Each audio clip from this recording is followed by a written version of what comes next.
For the first time since his veto, the mayor is speaking out against the city council's pension bill. The changes and the chances the city council could try to override his decision. A pizza shop owner says the city is effectively forcing him out of business. FOX45 pushes the mayor's office for answers on why he was denied permission to stay open late. Schools in the Baltimore area giving staffers big bonuses. FOX45 is looking into what's behind the payouts. Live from WBFF in Baltimore, this is Fox 45 News at 4.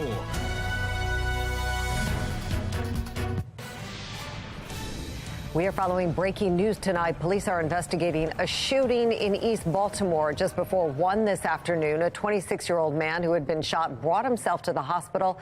Police believe the shooting happened on East Monument Street near North Collington Avenue. That's just a few blocks away from Johns Hopkins Hospital. It is the second shooting on East Monument Street today. Officers responded to a report of a shooting near Pulaski Highway this morning. At the scene, they found a 36-year-old man who had been shot multiple times. He was taken to the hospital where he died from those injuries. Anybody with information on either of these incidents should contact Baltimore police. Also breaking tonight, a gun is found inside Carver High School. A police source tells FOX45 2 students have been taken into custody. Now, this is the 8th gun police have found on school campuses since the start of this school year. Good afternoon. I'm Kai Jackson. And I'm Mary Bubala. We have team coverage in a city in crisis tonight. Alexa Ashwell is talking with a business owner who says he may have to close down due to a permit dispute with the city. First, a day after Mayor Brandon Scott vetoes the controversial pension bill, he's talking publicly on the issue for the first time. Fox 45's Maxine Stryker joins us live with what's next. Maxine? Well, Kai, the council has not yet indicated whether or not they plan to try to override the mayor's veto, but Mayor Scott says it's unlikely that will happen. Meantime, on the radio this morning, he spent time pointing fingers and placing blame on Fox 45. It was a pivotal decision from Mayor Brandon Scott. And I couldn't, in good conscience, sign that bill into law. It's my job to make a decision that is in the best interest of the city and the residents, period, which is why I decided to veto the bill. Vetoing the pension power grab fast-tracked by City Council President Nick Mosby. That's set to lower the number of years Baltimore City elected leaders must work to earn a pension from 12 to 8. As public servants, it's our duty to maintain public trust. Speaking for the first time on the issue on WBAL Radio's C4 and Brian Neiman show this morning, Scott said he planned to veto the bill prior to the City Ethics Board raising concerns. But the mayor also used his airtime to place blame. Long before a media mogul decided to get involved in term limits, I voted for term limits on the council twice. Scott speaking to the executive chairman of our parent company, Sinclair Broadcast Group, who financially supported the petition drive to get Question K on the ballot. Now set to go into effect in 2024, it institutes a 2-term limit for city officials. But the fact is, Question K was overwhelmingly approved by the voters, with 71.3% in favor of term limits. If we're talking about $500,000 and that impacted a vote that had 72% of it, well, Brian, don't you think that would have passed no matter what? Brian, things don't get on the ballot without support behind them. That's what I think you have to understand. Other city leaders, including City Council President Nick Mosby. It's about Question K, right? So I want to be very clear about that. And Councilwoman Odette Ramos. I have to say, we wouldn't be in this mess if somebody hadn't put in Question K. Have also pointed fingers when talking about the motivation behind the pension bill. But again, it was the voters who ultimately opted for term limits. That's implying the voters are stupid. I think that's not a good way to go. Political analyst John Deedy says the mayor should have been touting his decision, which many have praised. I think he could play this better by taking a victory lap on this, saying, I did this for the people. Since last week, we've asked you, should Mayor Brandon Scott veto the pension bill? And more than 1,000 people have voted. 97% said yes. He's probably more upset that the situation put him in a box where he had to deal with it. The city council would now need 10 votes to override the mayor's veto, which doesn't seem likely. Even the mayor is confident if they tried, they couldn't get the votes, considering only 8 city council members voted to approve the bill. I don't think so, and I hope not. So Councilman Eric Costello and Mark Conway, they both originally abstained from the vote. We reached out today to them and asked them if they would continue to abstain if the council were to try to override this veto. Councilman Mark Conway says that he would now vote no, given that ethics board letter that came out this week. And Councilman Eric Costello telling us that he would continue to abstain from the vote. In Baltimore, Maxine Stryker, Fox 45 News. Maxine, thank you. Well, let's take a look at how fast this bill made it through the council. It took about 3 weeks from when Nick Mosby introduced it to its final passage. The first vote happened on November 3rd, 5 days before voters decided on Question K, a council committee advancing it by a 5-2 vote. The night before voters overwhelmingly passed term limits, the full council advanced the bill by a 9-2 vote. 3 members abstained. The final vote came last Monday. 8 members voted yes, 5 voted no, and 2 abstained. Many people in the community raising concerns about how fast this all happened. This was an easy choice for the public to understand why it was so irresponsible for the city council to race this through. And once the ethics opinion was there, giving the mayor the ammunition he needed, this was just something that I think Nick Mosby didn't think was going to pass. They tried to push it through too quickly, and he overreached. The mayor must be commended. Those that voted against the pension plan, we commend them. And those that voted for it, well, your days might be numbered. Now, for comparison, a new ordinance cracking down on illegal dirt bike riding and stunt driving took more than 6 weeks to get a final decision from the mayor. Bills targeting gun violence in 2020 took nearly 3 months to get a final vote. Continuing coverage on the mayor's decision throughout the newscast. Coming up at 4:30, we're going to look into the controversy surrounding Council President Nick Mosby and if we could see a recall in his future. Well, we want to hear from you. Do you think City Council makes decisions with your best interest in mind? So far, 98% of voters say no. Head to foxbaltimore.com/vote to weigh in. For more than a week, the mayor's office has ignored Fox 45's questions after the owner of a longtime restaurant in Fells Point says that he was denied a permit to sell food after midnight due to issues beyond his control. Alexa Ashwell then pressed the leaders for answers. She joins us live right now with the very latest on this story. Alexa? Yes, Kai, for more than a week, we've been working to get answers for this restaurant owner who says the city denied him a permit to sell food past midnight, which accounts for 70% of his business. And now he says he has to sell. Zion Graviel purchased Brick Oven Pizza, that's near Broadway Square in Fells Point, last year. Now, as part of the process of being a new owner, he had to apply for a permit to sell food after midnight. To his surprise, he says the city denied him a permit and then denied his appeal of it. Why? Well, he says the reason included pushback from the community due to concerns about trash and crime, issues that we've been reporting on in Fells Point for the past couple of years. Last week, I asked the mayor's office to confirm why he was denied a permit, specifically also asking these questions. How does the city justify denying a permit to a small business owner due at least in part to its inability to control crime? And how does the city justify allowing neighboring businesses to continue selling alcohol past midnight, but not allowing a pizza shop to sell food past midnight? I did resubmit those questions today to the mayor's office, and I have not yet heard back. And Alexa, did you have an opportunity to reach out to anyone else? Yes, Kai, we also submitted those questions last week to Councilman Zeke Cohen, who represents Fells Point. That's within his district. He submitted this response reading in part, quote, although our office does not determine whether a business is able to obtain a permit, that happens within the administration, we will continue to facilitate the conversation and then follow the lead of our partners in law enforcement and community. But again, still no response. I'll have the latest coming up at 5. For now, reporting live in Baltimore, Alexa Ashwell, Fox 45 News. Thank you, Alexa. The city says he had to warn them about a problem he didn't know was lurking under his house. A Baltimore man's fight to get compensated after losing his home to a sinkhole. A lack of transparency in the city's major anti-violence initiative. We're pressing for some answers on exactly how Safe Streets is operated and how your money is being spent. And we are looking at a cold and blustery finish to the day with temperatures currently feeling like they're still in the mid and upper 30s. I am tracking a little warming trend, plus rain chances are going back up. I'll let you know exactly when that happens in a couple of minutes on Fox 45 News at 4.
It is becoming more common, public school system paying bonuses to teachers and staff. One system calls this one-time influx of cash a retention bonus. Another calls it an appreciation bonus. Fox 45's Amy Simpson joins us live with how school systems across the Baltimore region are doling out some of this money. Amy? Yeah, Mary, another school district joining the list just yesterday, Anne Arundel County, announcing bonuses for its employees. They say it's a small gesture to just say thank you. Thousands of teachers and school employees in Anne Arundel County will see some extra cash in their paycheck this month. I know everyone's very, very happy.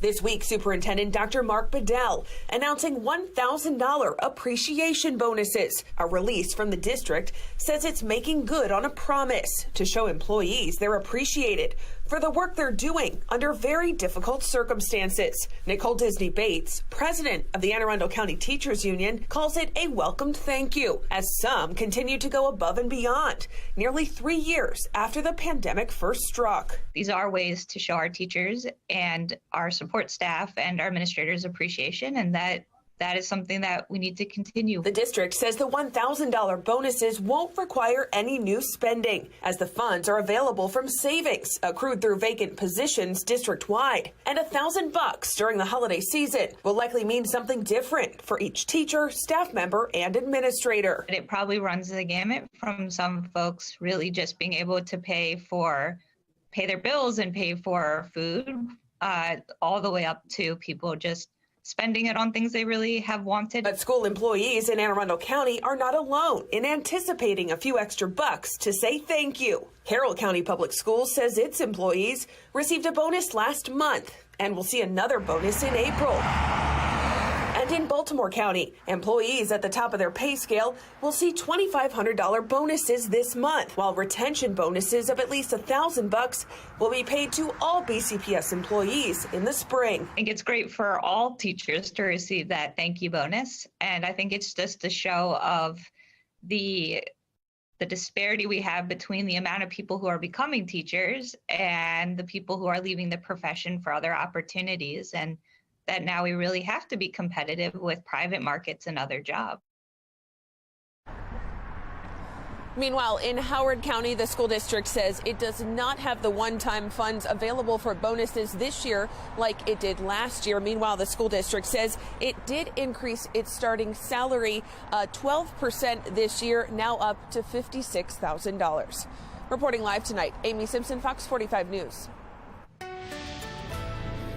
Good afternoon and happy meteorological winter. That kicked off today. We group meteorological seasons into 3-month time periods. So winter would begin on December 1st and take us through February. Here's a look at our average highs over the next 3 months. For example, today we're at 52 degrees. By January 1st and February 1st, we do drop down, looking at average highs at that point closer to 44. Right now we are actually below that. Temperatures feel very winter-like today. We're at 43 degrees despite the sunshine. Little breezy out there, making it feel colder than that 43 degrees. We will remain dry through Friday. We actually warm back up to 51 tomorrow before the rain moves in on Saturday. Rainy and mild for the start of the weekend, and then drier and colder by Sunday. Right now, not much happening on the weather map, but I do want to point out this weather maker well west of here, producing lots of winter weather across the west. That's going to be our next system and bring us that chance for rain come Saturday. Right now, though, everything looks nice and dry, looking pretty empty locally on the weather map and staying that way for at least 24 hours as high pressure cruises past us. Late Friday night heading into Saturday, we'll start to see these clouds push on in, and then here comes the rain. Some soaking rain at times as we get through Saturday morning. Saturday morning looks like a washout. Fortunately, by the afternoon, looks a little drier with the actual passage of that front. And then we just get this skinny line of showers rushing through late Saturday afternoon, Saturday evening, much like what we saw yesterday, actually, with the passage of that system.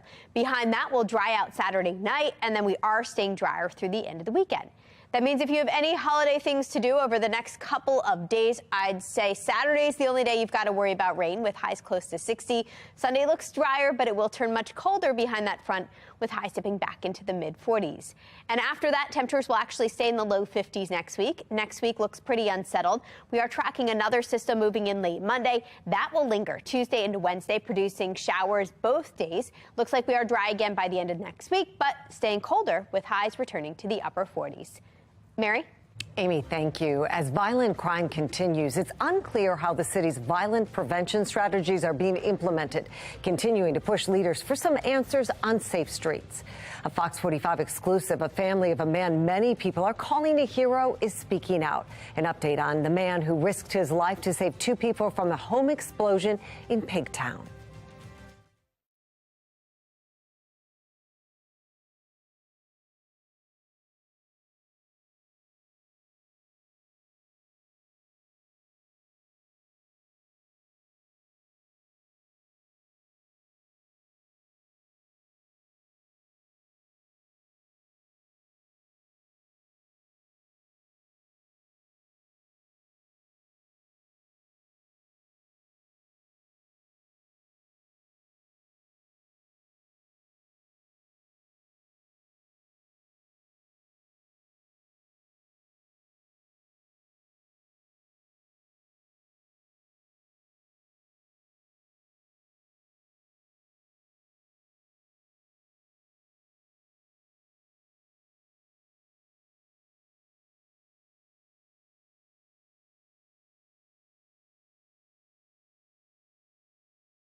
I'm like freaking out on the inside because I'm sad, but at the same time, I'm just glad he's alive. Well, Terry Bagley risked his life to save a mother and daughter jumping into their Pigtown home after exploded last week. Fox 45's Rebecca Pryor spoke with his daughter about his heroic actions and the latest on his recovery. He's still in critical condition. He's still in shock trauma, so it's kind of hard to speak on it.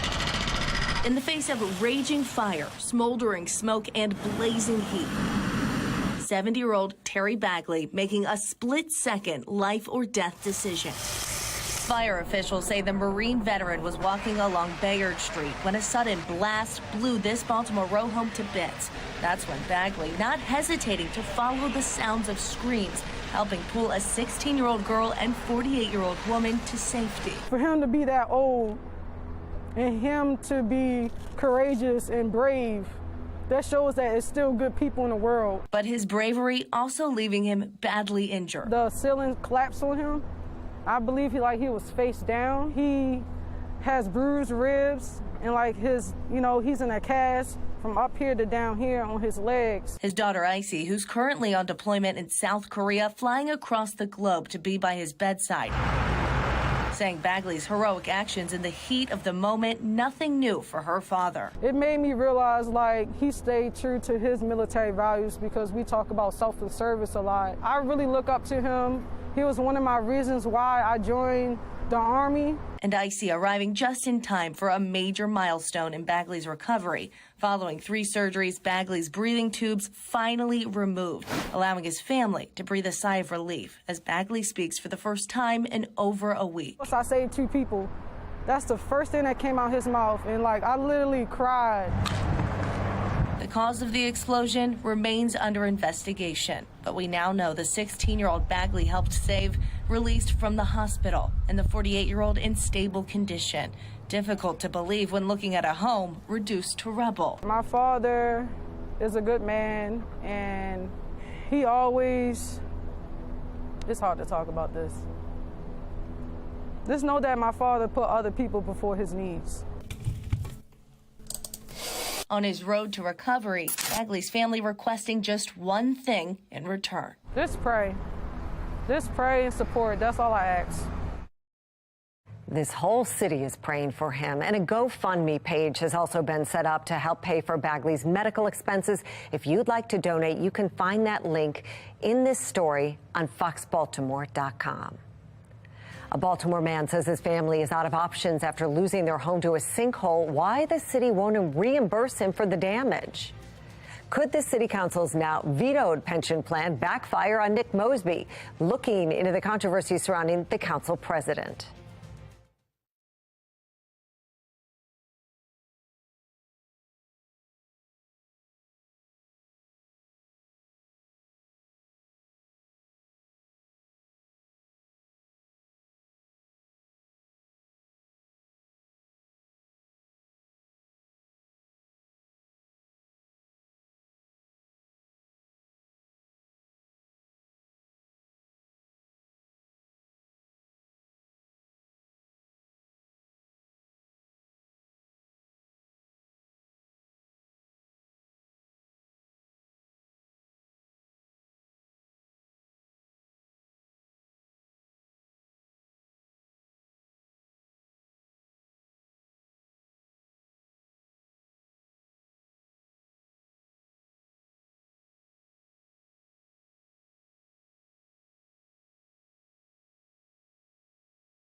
Mayor Brandon Scott is vetoing the city council's bill that would have shortened the time it takes them to earn pensions from 12 years to 8 years. City Council President Nick Mosby had been backing the new pension plan, quickly pushing it through council to the mayor's desk.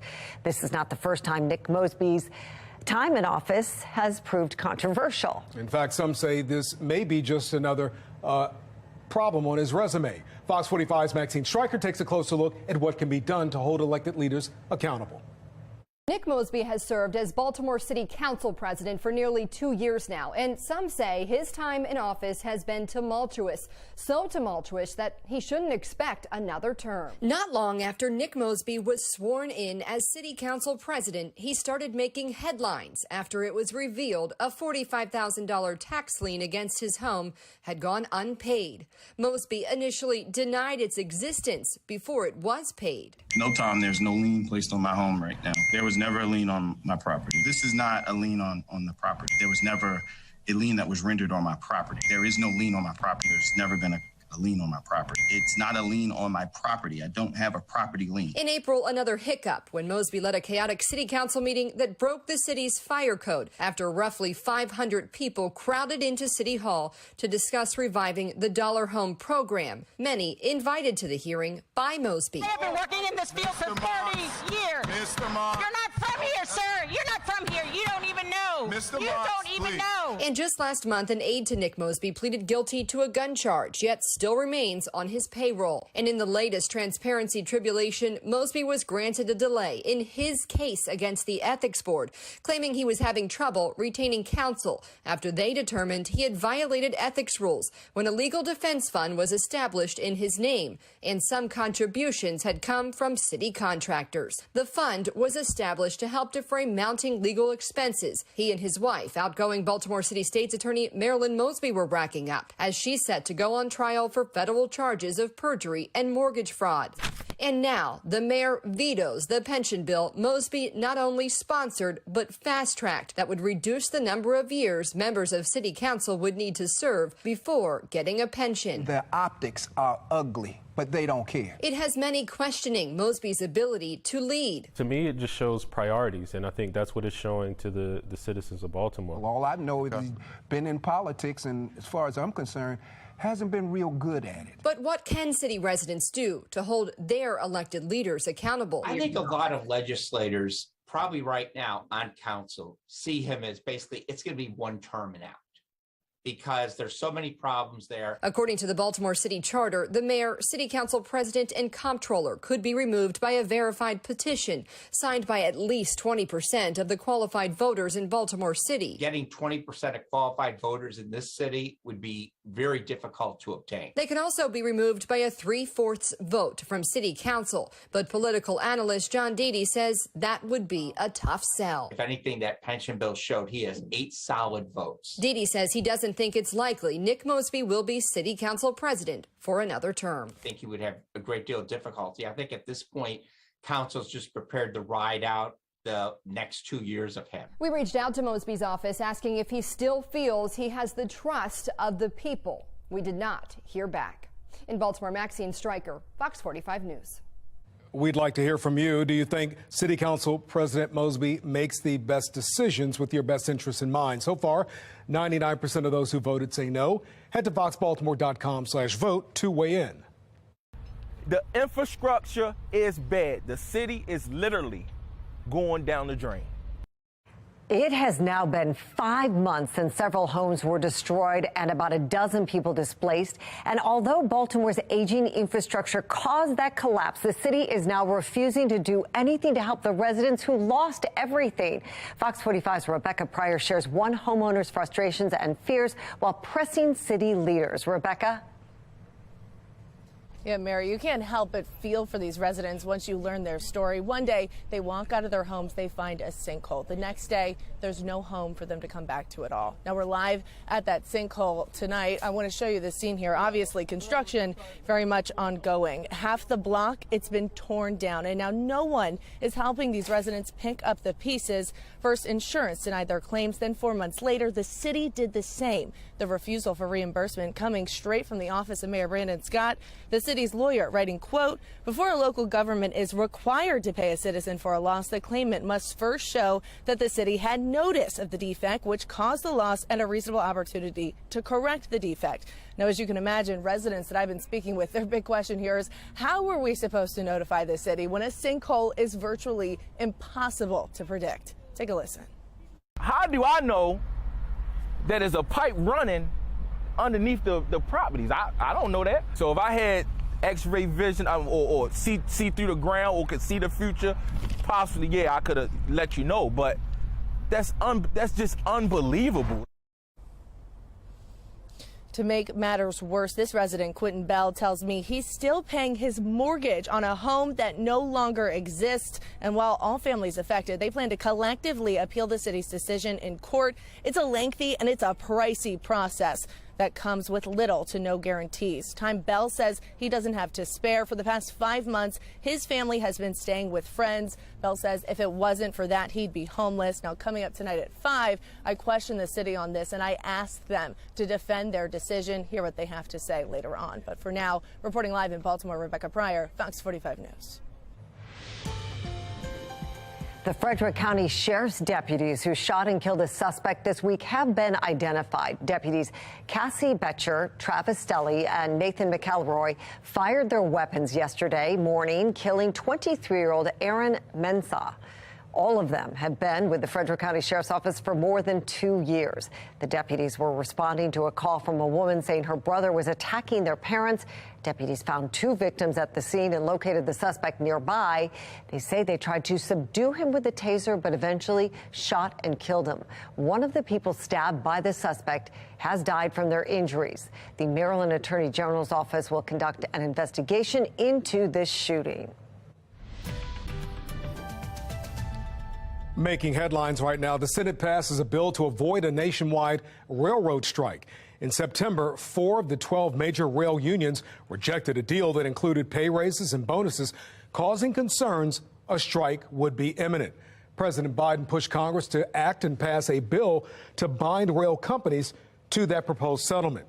While the rail strike may be avoided, a taxpayer advocate tells Fox 45 this could be a bad sign for consumers in the long run.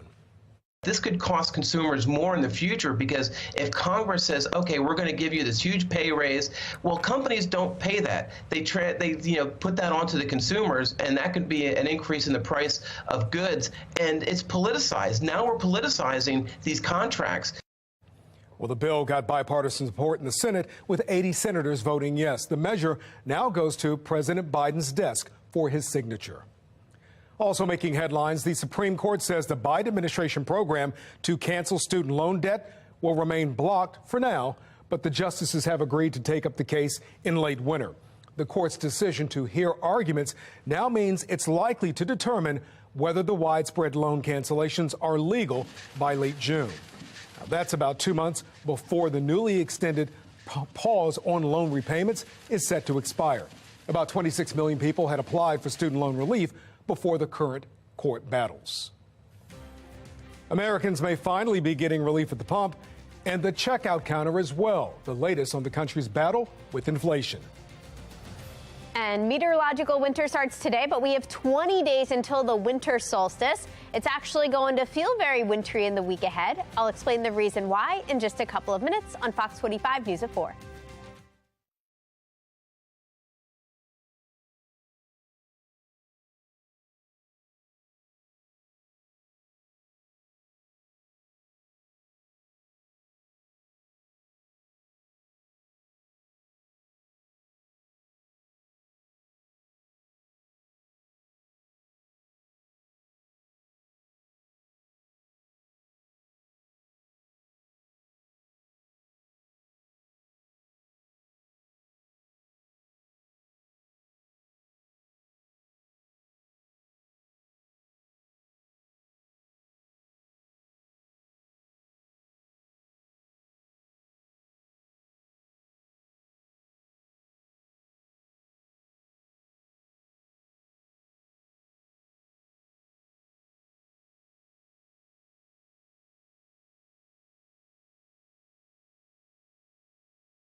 The country might be seeing a break in inflation. In fact, the Commerce Department says inflation is slowing compared to last October and September.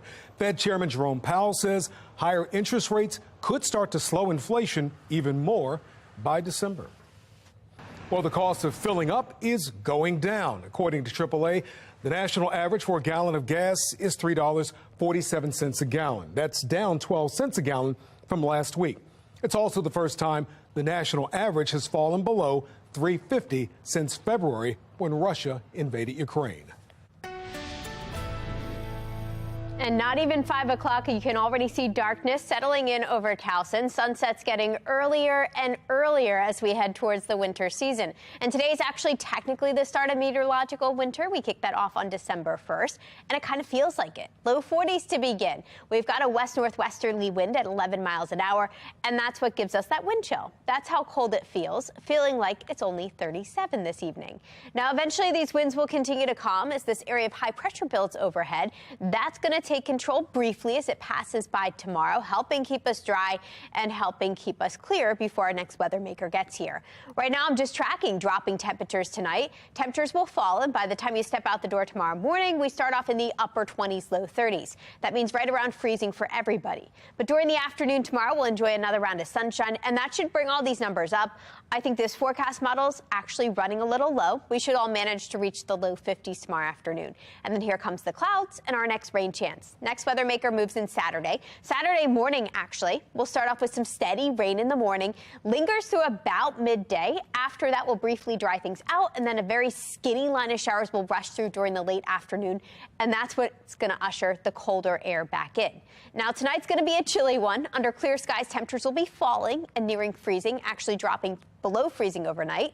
But tomorrow we've got the sunshine to help us out, and that briefly brings us back into the low 50s. Actually, Saturday's going to be even warmer. It's going to be mild with highs close to 60, but we do have that chance for showers, especially before midday. Once the rain gets out of here, temperatures will be dropping back down. So Sunday's the drier of the 2 weekend days, but definitely much colder with highs backing off into the mid 40s. That means if you're headed to the Ravens game Sunday afternoon, you're going to want to layer up. Temperatures will be in the low 40s through much of that game with a mix of clouds and sun. So at least it's dry for that. Quick look ahead shows another weather maker moving in early next week. We'll see some showers because of that starting late Monday, and they will linger both Tuesday into Wednesday. Temperatures should stay right around normal early next week. We'll remain in the low 50s all the way through next Wednesday. Looks like we dry out again by next Thursday, but after that, temperatures are actually dropping back down, and it's going to feel a little more wintry. Highs will be in the upper 40s starting next Thursday again. Kai? Amy, thank you. Coming up on Fox 45 News at 5 o'clock, Fox 45 News has relentless follow-up coverage tonight.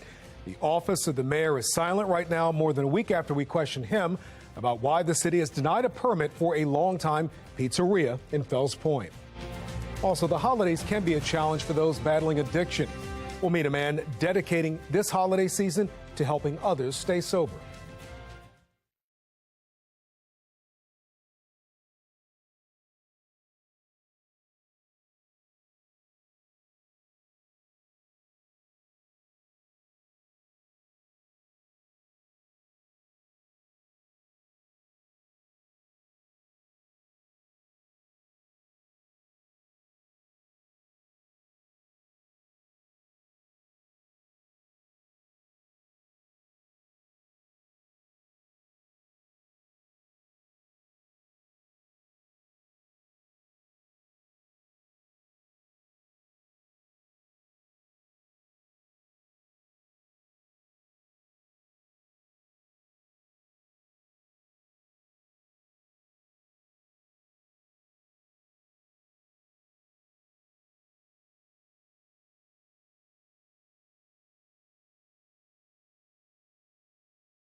Family addiction specialists say family dynamics, the holidays themselves, and money problems can make staying sober during this time of year really challenging. Medical reporter Liz Bonus has 3 steps to help with substance abuse struggles. Hey there, everybody. There are all kinds of dynamics at the holidays that can be triggers for addiction and risk for relapse. Those who've been there want you to know you are not alone. I struggled with drugs and alcohol for over 20 years. I ended up, lost some jobs, relationships, ended up was incarcerated for 18 years.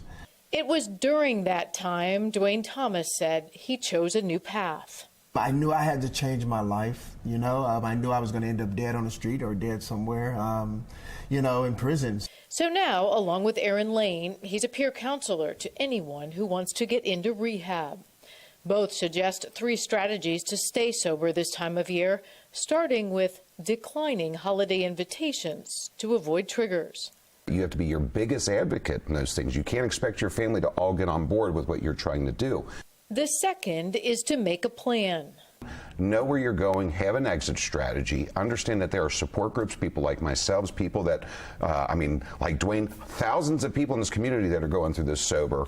Finally, third step, both say it's accountability this challenging season to someone here and perhaps someone above. I think recovery and also by faith go hand in hand. My higher power is Jesus Christ, and He carries me through my day. Aaron and Dwayne say several 12-step programs do have meetings around the clock on the actual holidays, as well as sobriety support. I'm medical reporter Liz Bonus. Now back to you.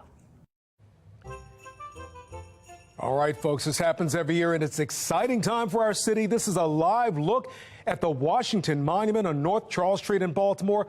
Preparations are underway, with organizers expected to turn the lights on for the first time this holiday season. Now, later tonight, we'll take another look when those lights do come on. We'll have a lot of people down there. The stage is being set, probably some music, a lot of fun times for the lighting of the Washington Monument. I really do feel in the holiday spirit. How about that? Well, coming up on Fox 45 News at 5 o'clock tonight, an amazing rescue unfolds in Anne Arundel County overnight. How neighbors band together to rescue an elderly woman after a fire. Mayor Brandon Scott is speaking out after vetoing the city council's pension bill. What the mayor is saying.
For the first time since his veto, Mayor Brandon Scott is speaking out about the council's controversial pension bill. I'm Maxine Stryker with what the council would need to do next to try to override it. For all us city people that pay taxes, you work, you do everything the right way, the city treats you like you're nothing. Frustrated and flat out of options, East Baltimore residents that lost everything in a massive sinkhole are pleading with the city to throw them a lifeline. I'm Rebecca Pryor, and coming up, I'll tell you why the city says this is not their problem. And a local restaurant owner says he's being forced to sell his restaurant because the city won't give him the permit he needs. I'm Alexa Ashwell questioning the mayor's office about that. Live from WBFF in Baltimore, this is Fox 45 News at 5.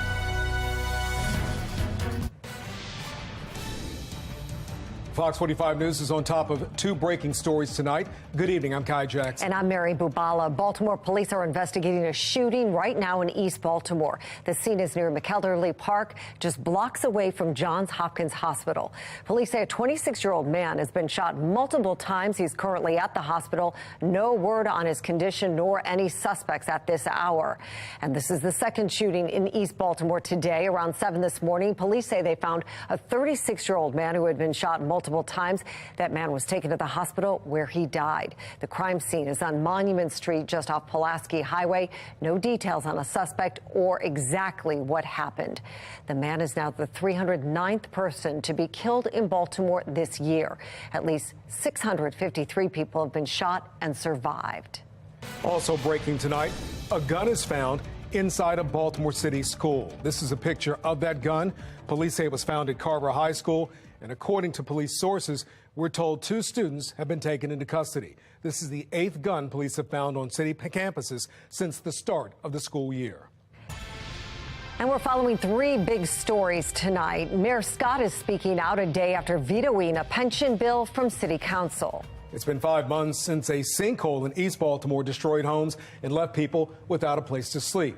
Those affected say the city isn't coming to their aid. Tonight, Fox 45 News is demanding accountability. And tonight, the mayor's office remains silent more than a week after we first questioned them about a pizzeria in Fells Point being forced out of business. You're taking away now food for my kids. You're taking away food for my family. Because I'm, as a young guy from Israel, have a dream to open my first restaurant. And we have live team coverage of these stories. Let's go to Maxine Stryker right now with more from Mayor Brandon Scott after he vetoed the council's pension bill. Maxine? Well, the council has not indicated whether or not they plan to try to override that veto, but Mayor Scott says he doesn't think it will happen. Meantime, speaking on the radio today, he used the time to point fingers and place blame on Fox 45. It was a pivotal decision from Mayor Brandon Scott. And I couldn't, in good conscience, sign that bill into law. It's my job to make a decision that is in the best interest of the city and the residents, period, which is why I decided to veto the bill. Vetoing the pension power grab fast-tracked by City Council President Nick Mosby. That's set to lower the number of years Baltimore City elected leaders must work to earn a pension from 12 to 8. As public servants, it's our duty to maintain public trust. Speaking for the first time on the issue on WBAL Radio's C4 and Brian Neiman show this morning, Scott said he planned to veto the bill prior to the City Ethics Board raising concerns.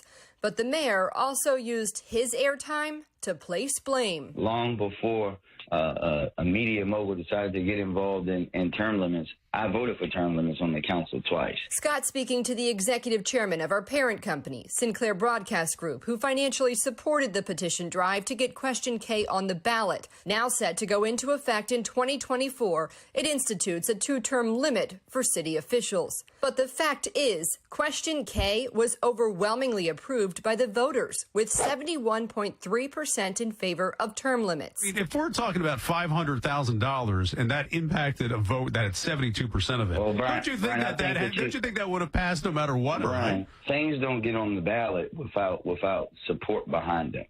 That's what I think you have to understand. Other city leaders, including City Council President Nick Mosby. It's about question K, right? So I want to be very clear about that. And Councilwoman Odette Ramos. I have to say, we wouldn't be in this mess if somebody hadn't put in question K. Have also pointed fingers when talking about the motivation behind the pension bill. But again, it was the voters who ultimately opted for term limits. That's implying the voters are stupid. I think that that's not a good way to go. Political analyst John Deedy says the mayor should have been touting his decision, which many have praised. I think he could play this better by taking a victory lap on this, saying, I did this for the people. Since last week, we've asked you, should Mayor Brandon Scott veto the pension bill? And more than 1,000 people have voted. 97% said yes. He's probably more upset that the situation put him in a box where he had to deal with it. The city council would now need 10 votes to override the mayor's veto, which doesn't seem likely. Even the mayor is confident if they tried, they couldn't get the votes, considering only 8 city council members voted to approve the bill. I don't think so, and I hope not. Now, Councilman Eric Costello and Mark Conway, they both had originally abstained from the vote. We reached out to them today and asked them if the council were to try to override the mayor's veto, would they continue to abstain? Councilman Mark Conway tells us he would now vote no after that letter came out from the Ethics Board, and Councilman Eric Costello says that he would continue to abstain from the vote. In Baltimore, Maxine Stryker, Fox 45 News. Maxine, thank you. We're going to take a look now at how fast this bill actually made it through the city council. It took about 3 weeks from when Nick Mosby introduced it to its final passage. The first vote happened on November 3rd, 5 days before voters decided on question K. A council committee advancing it by a vote of 5-2. The night before voters overwhelmingly passed term limits, the full council advanced the bill by a 9-2 vote. 3 members abstained. The final vote came last Monday. 8 members voting yes, 5 voting no, and 2 abstained. Many people in the community raising concerns about how fast this bill made it through. This was an easy choice for the public to understand why it was so irresponsible for the city council to race this through. And once the ethics opinion was there, giving the mayor the ammunition he needed, this was just something that I think Nick Mosby didn't think was going to pass. They tried to push it through too quickly, and he overreached. The mayor must be commended. Those that voted against the pension plan, we commend them. And those that voted for it, well, your days might be numbered. For comparison, a new ordinance cracking down on illegal dirt bike riding and stunt driving took more than 6 weeks to get a final decision from the mayor. Bills targeting gun violence in 2020 took nearly 3 months to get a final vote. Well, we want you to weigh in on our question of the day. Here it is. Do you think City Council makes decisions with your best interests in mind? Right now, 99% of you say no. 1% says yes. You can also weigh in by going to foxbaltimore.com/vote. We will check back on this poll at 5:30. It's been 5 months since a sinkhole collapsed in Baltimore, destroying several homes, and the city is refusing to help residents who lost everything. Fox 45's Rebecca Pryor shares one homeowner's frustrations and fears and presses city leaders for answers. This is it's just not right. Since the day Quentin Bell, his wife, and 2 children lost everything. It seems like every day get worse, every month it get worse, every hour just get worse. This was the long-awaited letter he'd been counting on to rebuild his home, his family life, and ultimately his faith in city leadership. When I received it, I had to sit down because I had to, get my mind together. But his high hopes for his last hope not making it past the second sentence. I didn't even get a sorry. We ain't get nothing. Along with his insurance, the city denying his claim. This despite the collapse of a 115-year-old storm drain, causing the sinkhole that reduced a string of row homes to rubble. The refusal for reimbursement coming straight from the office of Mayor Brandon Scott. The city's lawyer writing, quote, before a local government is required to pay a citizen for a loss, the claimant must first show that the city had notice of the defect, which caused the loss, and a reasonable opportunity to correct the defect. How do I know that is a pipe running underneath the properties. I don't know that. So if I had X-ray vision or see through the ground or could see the future, possibly, yeah, I could have let you know. But that's just unbelievable. Last month, Fox 45 reaching out to the mayor's office asking, how can the city expect residents to give prior notification of a sinkhole that formed so suddenly? And what is the response to residents who say the city has abandoned them in their time of need? We also asked for the official report of the alleged inspection done on the collapsed storm drain earlier this year. DPW saying previously that inspection showed, quote, no signs of concern. 2 weeks and 4 follow-up emails later, still no answers. You just took a whole block that was, people's living in, and it's just gone. Like, that's just crazy. And you don't care? Making matters worse, Bell says he's still paying his mortgage on a home that no longer exists. And while all families affected plan to collectively appeal the city's decision in court, it's a lengthy and pricey process that comes with little to no guarantees. However, the court of public opinion, I'd be upset. I think it's wrong. I think it's very unjust. Needs no time for a verdict to be reached. How could they give notice if they're unaware of something that's happening under the ground? I think that he should step in and do something to help those people because they're not responsible. They need help. They desperately need help. In the last year alone, the city has reported at least 3 major sinkholes, all of them due to aging infrastructure, meaning this could happen to anyone living in Baltimore. Just imagine if it happened to you. The infrastructure is bad. The city is literally going down the drain.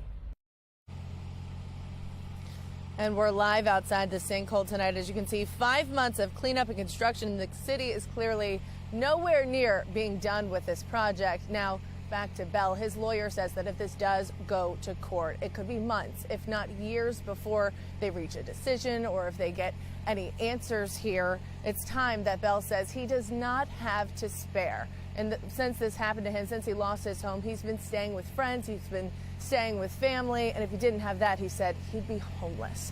Reporting live in Baltimore, Rebecca Pryor, Fox 45 News. Rebecca, thank you. I'm glad we're staying on that story for Mr. Bell and the others affected. Well, for more than a week, the mayor's office has ignored Fox 45's questions after the owner of a longtime restaurant in Fells Point says he was denied a permit to sell food after midnight due to issues beyond his control. Alexa Ashwell again pressed leaders for answers. She joins us live with the very latest on this. Alexa? Yes, Mary, for more than a week, we've been working to get answers for this restaurant owner who says he's being forced to sell his restaurant because the city denied him a permit to sell food past midnight, which accounts for 70% of his business. All right, Emma. For Zion Grayville, his days of owning Brick Oven Pizza here in Fells Point appear limited. You're taking away now food for my kids. You're taking away food for my family. Just last week, Grayville showed Fox 45 News a copy of a letter he received from Baltimore City's Department of Finance that upheld the city's decision to deny his request for a permit to sell food past midnight.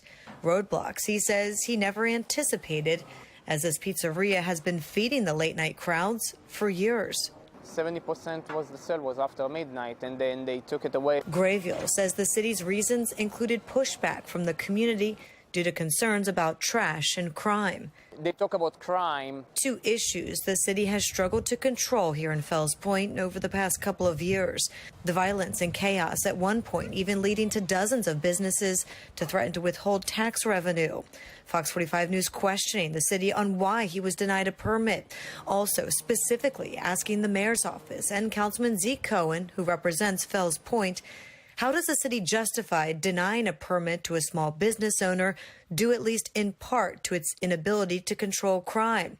And how does the city justify allowing neighboring businesses to continue selling alcohol past midnight, but not allowing a pizza shop to sell food past midnight? Last week, Cohen responding in part, we will continue to facilitate conversation and then follow the lead of our partners in law enforcement and community. But so far, nothing from the mayor's office. I'm as a young guy from Israel, have a dream to open my first restaurant. So right now, no word from the mayor's office. The restaurant remains for sale. Reporting live in Baltimore, Alexa Ashwell, Fox 45 News. Alexa, thank you. An incredible story of survival out of Anne Arundel County. How neighbors helped save a woman after fire breaks out in her house early this morning in Odenton. And some area teachers and staff will receive bonuses just in time for the holidays. We'll tell you how much and when straight ahead. If they want to go to school, there's no way if they didn't want to school, they wouldn't. That's another reason why I did this. And more on the community jumping into action after Fox 45 News reported on students in Anne Arundel County walking on dangerous highways to get to school. And the holiday spirit has arrived in Mount Vernon. You're looking at live pictures as the Washington Monument is about to come to life for the holiday season. More pictures and video straight ahead. Fox 45 News, winner of 17 2022 Regional Emmy Awards, more than all other Baltimore news stations combined.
Breaking overnight in Anne Arundel County, an incredible story of survival in Odenton. A family rushes to rescue a woman from a burning house fire and barely makes it out themselves. Now, that woman is expected to recover thanks to everyone's quick thinking. Brad Bell is live in Odenton right now. Brad, it's amazing what happened there. Yeah, you know, this is really quite a story. This was a bad fire. You can see for yourself. It started and it just tore into this building. It's now on the verge of collapse. But everybody did get out, just barely. They're crediting their own quick thinking and actions, but also divine intervention. The fire starts outside and to the rear of the townhome, growing large while the three people inside sleep. 67-year-old Patricia Brown on the third floor, and her niece, Tyron Foster Lewis, and her husband in the basement. As the flames burn through to the interior, Lewis knows it's a life or death race to get out. I just saw a glow outside and knew that it wasn't good, and you could feel the heat. They immediately think of Brown, knowing she can't rescue herself. I had to go to the third floor and drag her down. She's partially paralyzed, so she needed assistance. The three of them make it to the front door, only to discover the storm door is jammed. They can't get out. Lewis's husband grabs a chair and shatters windows and manages to pass a by now unconscious Brown to arriving firefighters. I didn't think about anything else. The priority was to get her out of the house. And we did. And I can say that it was nothing but God. Nothing but God. Divine intervention with an assist from paramedics. Brown is in cardiac arrest as she's rushed away. Medics doing CPR. By then, Brown's sister, Janice Winchester, is on scene. She sees a roaring fire and believes she's lost her sister. But just then, she gets a report from the ambulance. That she was breathing, that was en route to the hospital. So God was already at work. Amazing. Amazing grace is what that was called.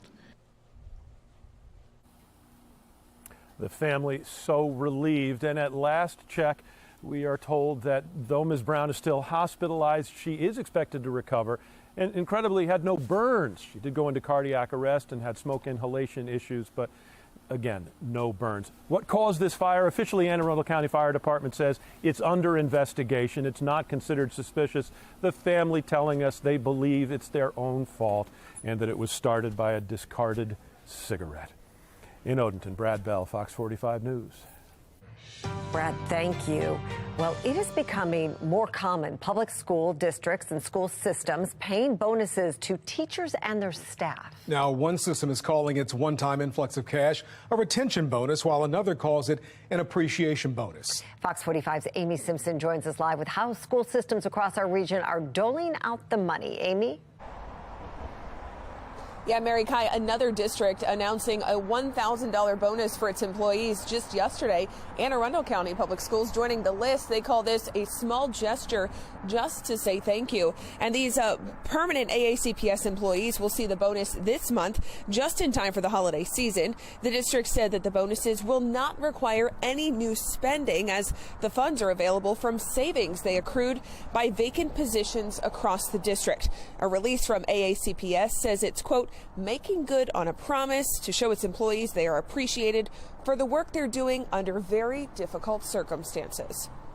I think it's great for all teachers to receive that thank you bonus. And I think it's just a show of the disparity we have between the amount of people who are becoming teachers and the people who are leaving the profession for other opportunities. And that now we really have to be competitive with private markets and other jobs.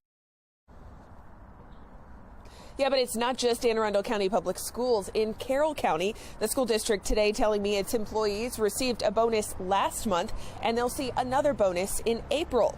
And in nearby Baltimore County Public Schools, the district says those employees at the top of their pay scale will see $2,500 bonuses this month, while retention bonuses of at least $1,000 will be paid to all Baltimore County Public School employees in the spring.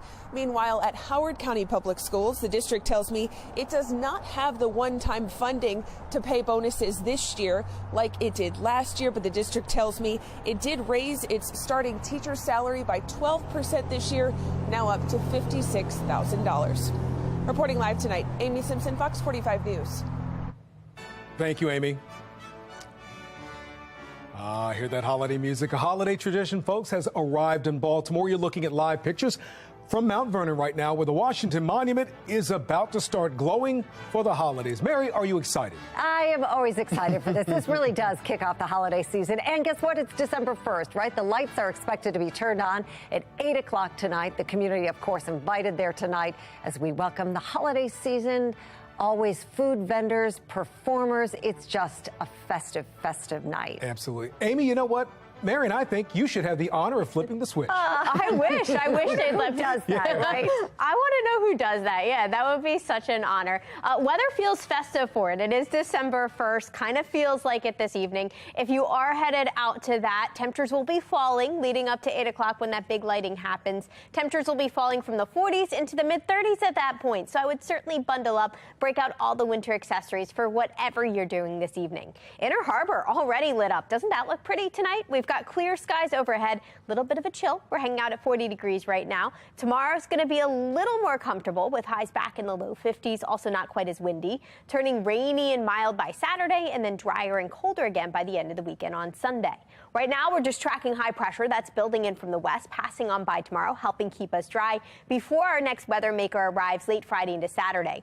That will start us off with some rain to get your weekend started. Right around daybreak on Saturday, we're starting off with soaking rain at times. This rain does continue to push through the morning hours, but it looks like that front clears us during the afternoon. Actually, it's very similar to what we dealt with yesterday with that weather maker. We get a brief break in the activity, but then a skinny line of showers rushes through right around 3 o'clock on Saturday, and that's what ushers in the much colder air that will take over with the drier conditions for the end of the weekend on Sunday. That means the weekend starts off really nice and mild with highs up to 60, but we do have that chance for scattered showers, mainly in the morning. After that, it's drier on Sunday, but much colder with temperatures falling back into the mid-40s, so it feels like December again, and then it turns a bit more seasonable. We've got a stretch of the low 50s here that take us through midweek with another chance of showers. Most of the showers with that system come through Tuesday into early Wednesday. Mary, Kai. Amy, thank you. And we continue to see how you're welcoming in the holidays right now. Our viewer, Robert, sent us this picture of his Christmas tree from Queen Anne's County. Robert, thank you very much. Robert says this was his vision for the year. We want to thank you for sharing this very pretty tree. And whether it's decorating a tree, baking cookies, or getting out a holiday event or to a holiday event, we'd like to see your traditions this season. You can send in your pictures and videos to our website, foxbaltimore.com/chime in, or use your Fox 45 News mobile app and click on the Explore tab to chime in.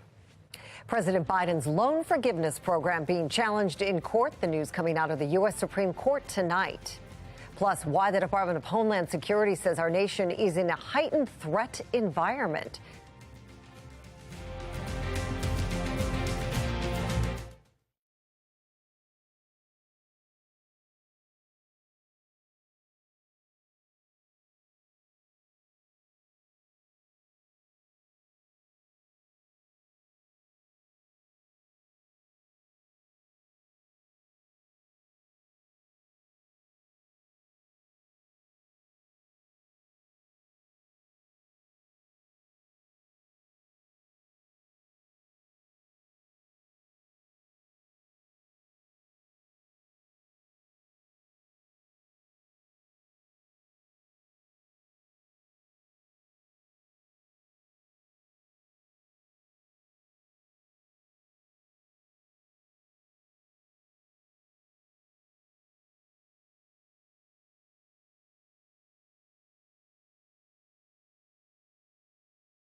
Well, developing tonight, the Department of Homeland Security warns our nation is in a heightened threat environment regarding domestic terrorism.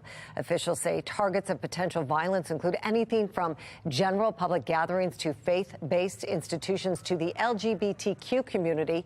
The warning comes after several recent attacks, plots, and threats, like the mass shooting at a nightclub in Colorado and threats to synagogues in New Jersey. The department warns attacks could come after the certification of midterm elections and the 2-year anniversary of the January 6th Capitol riot. Meanwhile, the U.S. Supreme Court says the Biden administration program to cancel student loans will remain blocked for now. But the justices have agreed to take up the case in late winter.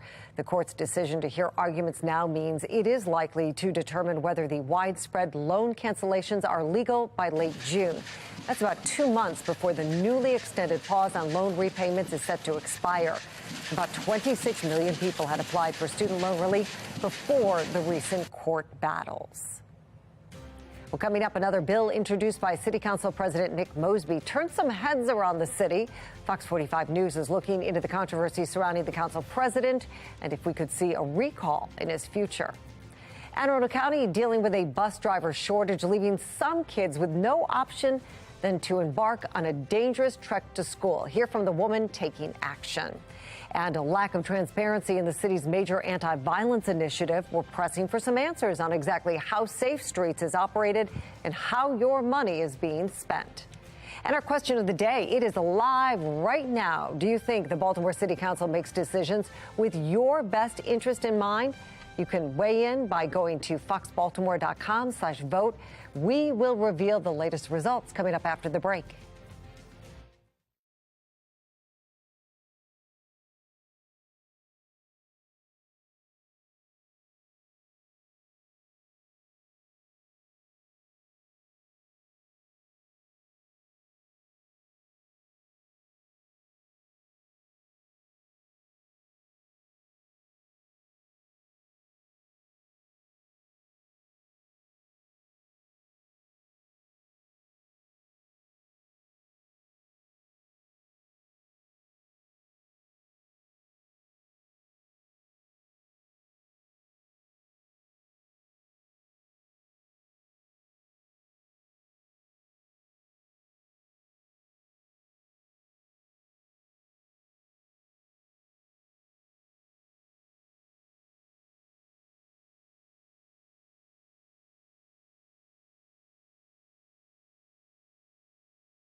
Project Baltimore is sponsored by the Snyder Law Group. Call 410 the Firm.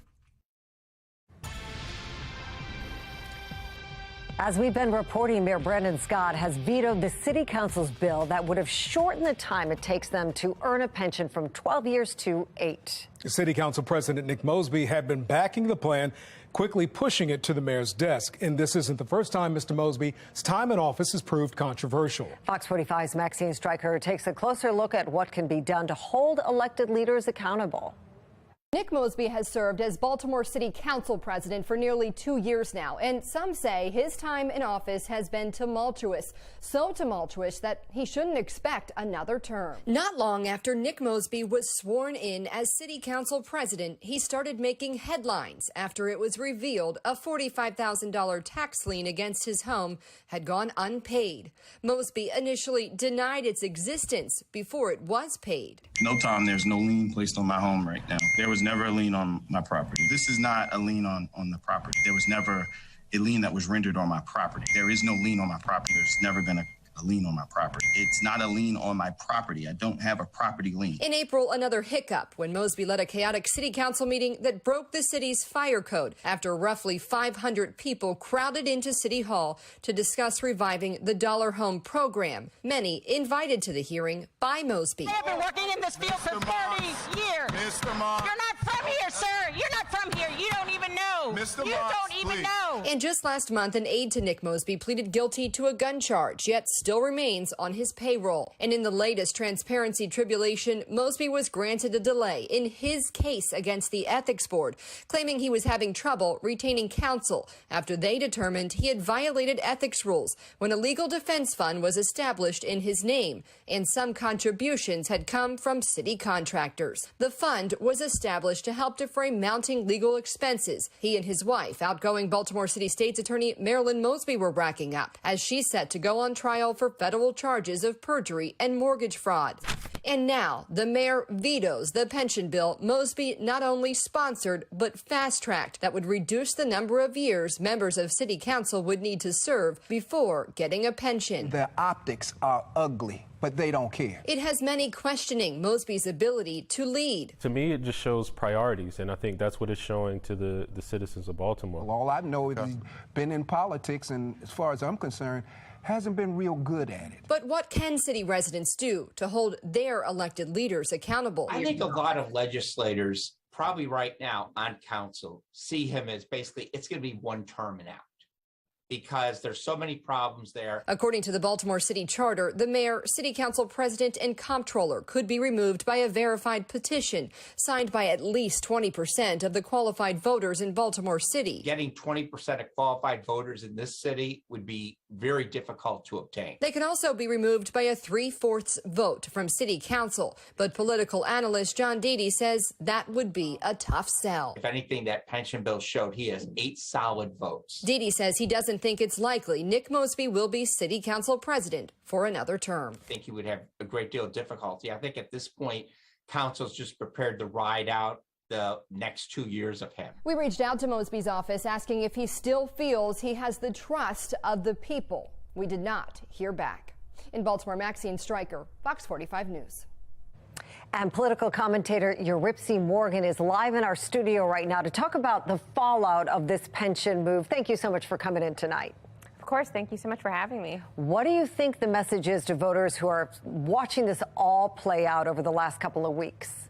Well, I'm glad you started with that question about the voters, because that's really what this is about. You know, the city council president is elected to be on the city council, of course, to preside over the city council, but he does so for the benefit of the voters. And look, this all stemmed from the issue with Question K, which limited the amount of times that a person can run for office. So 8 years instead of having, the 2 terms instead of what it had been. And that, I think, was a huge signal to the politicians in Baltimore City that residents wanted term limits. And I think the city council president's response to that with this bill has been incredibly controversial. You know, Ms. Morgan, of course, you ran for Congress, and whether it's Congress or the state legislature or local municipalities, there has been criticism, particularly in Maryland, with the heavy Democratic Party, that one-party rule is bad. In this instance, we didn't see a rubber stamp. The mayor voted against him. Do you think this would create a rift between the mayor and council? I am surprised that there hasn't already been one. As you just saw, of course, in the presentation just before I came on, there has been a number of controversies already with Council President Nick Mosby, but also with his wife, the outgoing state's attorney, Marilyn Mosby.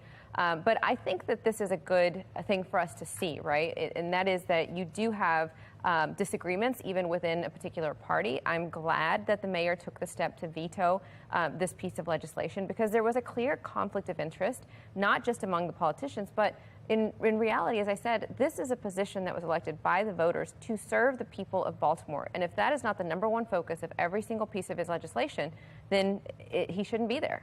All right, Ripsy Morgan, thank you so much for coming in and talking with us today. We appreciate your perspective. Thank you. Thank you. We're going to check in now with our question of the day. Do you think City Council makes decision with your best interests in mind?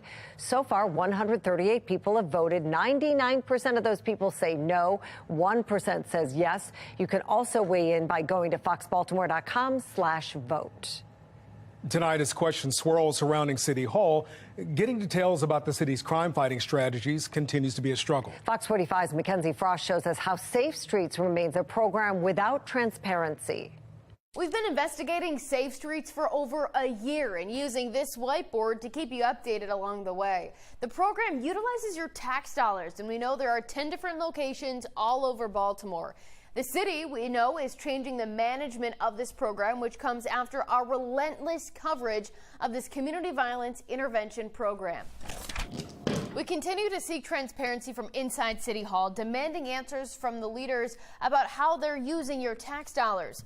We've gone to all 10 of the Safe Streets locations looking to talk to people about the program. When we've gone, we've either found no one there or no one willing to talk to us. We've been questioning Mayor Brandon Scott and Shante Jackson. She's the director of the Mayor's Office of Neighborhood Safety and Engagement. That's the agency overseeing the implementation of the Safe Streets program. We've been asking a lot of questions, including how much money has the city spent on the Safe Streets program? Where is an organizational chart for the Safe Streets showing the employees and their responsibilities? Who are the employees? What type of training is provided to the workers, and who provides that training? These leaders, they refuse to answer these questions. I even asked Mayor Brandon Scott in person why he don't talk about it. Here's what he said.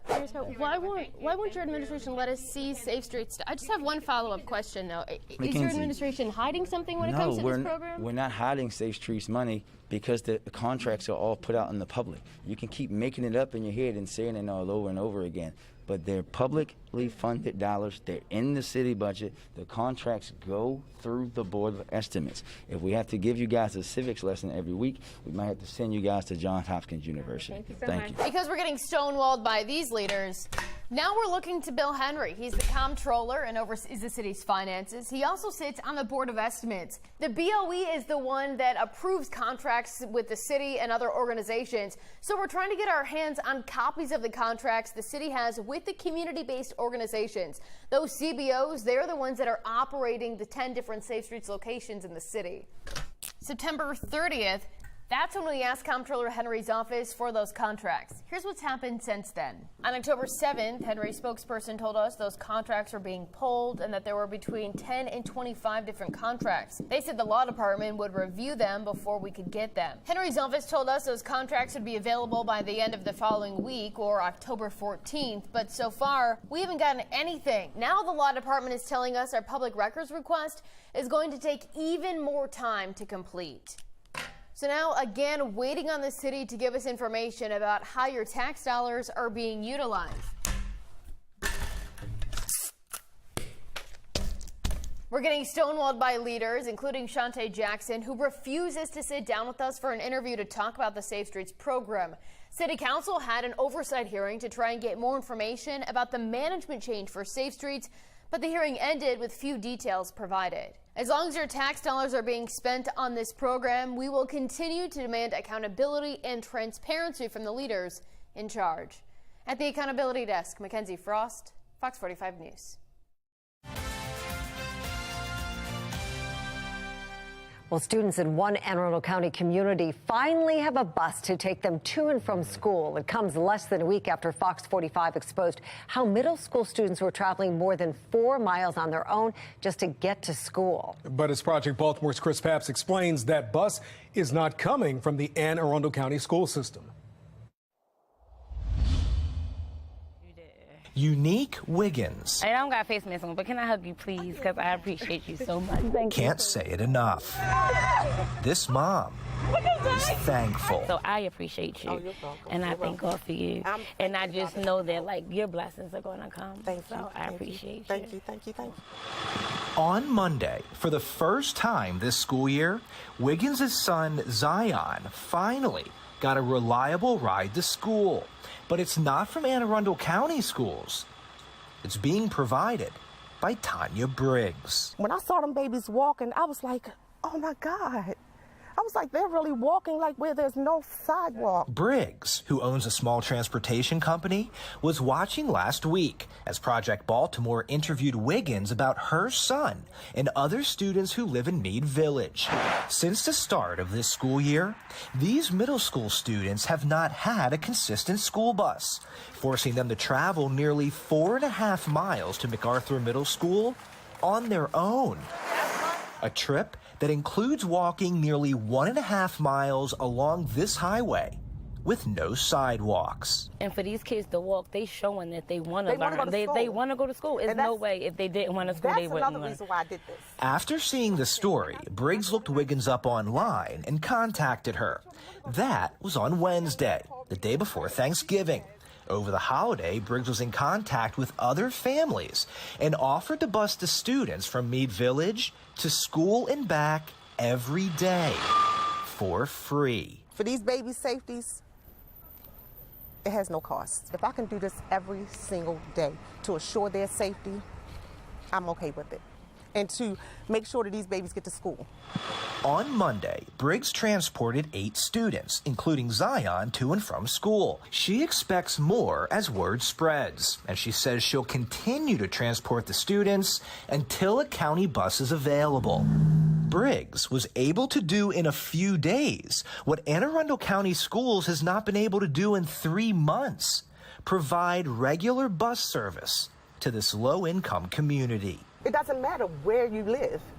You're still a county student. You know, so rightfully they deserve to be treated the same way. It's sad and ridiculous. Wiggins and Briggs feel that way because even though many students here in public housing don't have bus service, other nearby students do. As Project Baltimore was doing this interview, we saw several school buses dropping off students. Yeah. But that's the bus for the magnet kids. Only the kids at the end of the block can ride that bus.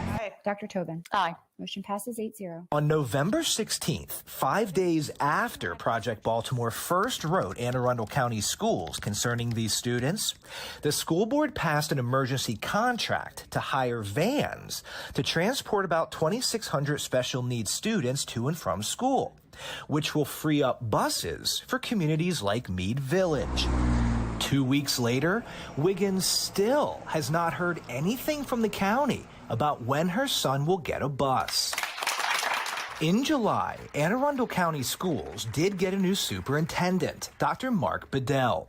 In a post on the school's website, he promised to make himself available to the media to establish an open, honest, transparent, and accurate framework. Yet Dr. Bedell will not interview with Project Baltimore. His office sent us a statement saying, Dr. Bedell does not have a comment for your story. You think if the school system cared, they would have fixed this problem? Absolutely, a long time ago. A long time ago. That is what Wiggins told Project Baltimore when we first spoke.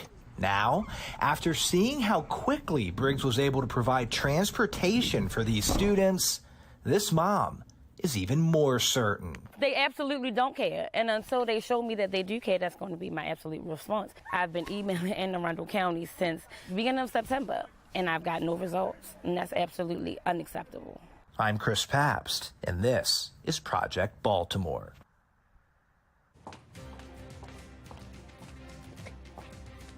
And we are looking at a cold and blustery finish to the night. Here's a look at how cold it feels right now, feeling like we're in the low to mid 30s pretty much everywhere. I'll let you know exactly what to expect for tomorrow and when we are tracking our next weather maker this weekend in a couple of minutes on Fox 45 News at 5.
In your consumer news right now, the country is starting to see a break in inflation. According to the Commerce Department, the Personal Consumption Expenditures Index shows inflation is slowing compared to October and September. The PCE is the Federal Reserve's preferred metric for measuring inflation. Fed Chairman Jerome Powell says higher interest rates could start to slow inflation by December, which is this month. And taking a closer look right now at today's numbers from Wall Street, a mixed day on the board. The Dow Jones lost 194 points, the Nasdaq gained 14, and the S&P 500 lost 3. And we are looking at a cold finish to the first day of December. Feels like winter all of a sudden. If we take a look at where our numbers are at right now, we're currently at 40 degrees with clear skies over Towson. We still have that westerly wind blowing at 7 miles an hour, giving us that wind chill temperature just a few degrees colder. So it currently feels like we're only at 35. Now, we are going to stay dry for at least one more day. High pressure will briefly pass through tomorrow, and that means our next weather maker will actually hold off until the weekend. Let's track it all together hour by hour. First, I'm tracking temperatures because they are bottoming out well below freezing in some spots tomorrow morning. Upper 20s, low 30s. That's what you want to dress for as you head out Friday morning. Friday afternoon, little better. We should make our way back into the upper 40s to near 50 with the help of some sunshine. Clouds are back on Saturday along with this mess. This is that next weather maker. We are tracking steady rain to get things started when you wake up Saturday morning. Looks like showers will continue through at least midday on Saturday. At least it's going to be mild with temperatures warming their way through the 50s and nearing 60.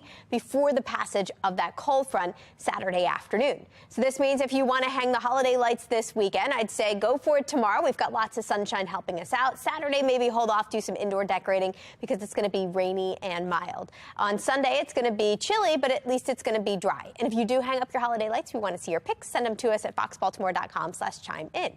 If you're headed to the Ravens game on Sunday, you're going to want to layer up. It's going to be a chilly one with temperatures in the low to mid 40s for that game with a mix of clouds and sun.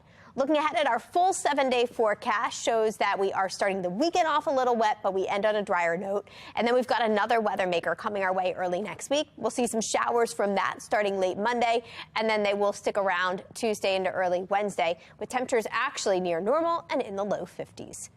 Kai? Thank you, Amy. Coming up on Fox 45 News at 6 o'clock, Republicans threaten to withhold Pentagon funding over a vaccine mandate. Why the new demands could cause problems. And Greg Roman is the Ravens offensive coordinator for now, but he's reportedly been in contact with Stanford. Roman addresses the report for the first time.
There's a chance that Greg Roman does not finish this season with the Ravens. Stanford has reportedly reached out to him about their head coaching job. And while John Harbaugh believes it's very preliminary, there's no telling where these talks could go.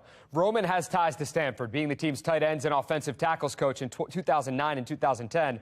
He was asked about the rumors for the very first time today. Didn't really have much to say. Yeah, I mean, you know, all the rumors and whatnot aside, we got a great group of players and coaches here. Our singular focus is on this week's game against Denver and their top-ranked defense. So that's really where it's at. He's clearly focused on this Sunday. One day after being limited with a quad injury, Lamar Jackson was a full participant in practice.